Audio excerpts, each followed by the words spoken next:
একদিন একটা প্রবল বৃষ্টি হয়। বন্যা জলে একটা ছোট মাছ ভেসে যায় এবং ধীরে ধীরে একটা উঁচু পাম গাছের ওপর উঠে যায়। হঠাৎ একটা লম্বা তাল গাছের উপরে পড়েছিল, যেখানে একটা মাঠ ছিল। বৃষ্টি থেমে যাওয়ার পর মাছটা বুঝতে পারল যে সে গাছের উপরে আটকে পড়েছে।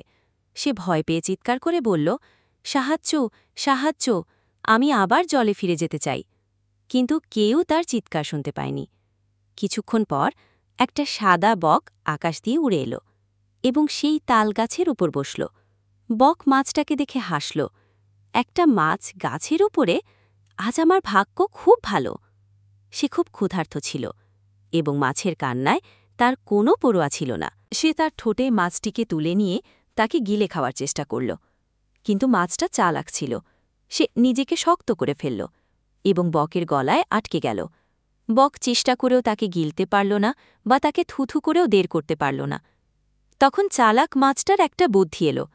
সে বলল, বন্ধু বক, তুমি মাঠের পাশের পুকুরে গিয়ে একটু জল খাও, তাহলে আমাকে গিলতে তোমার সুবিধা হবে।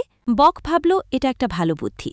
সে পুকুরের কাছে উড়ে এসে ধারে দাঁড়িয়ে জল খাওয়ার জন্য নিচু হল।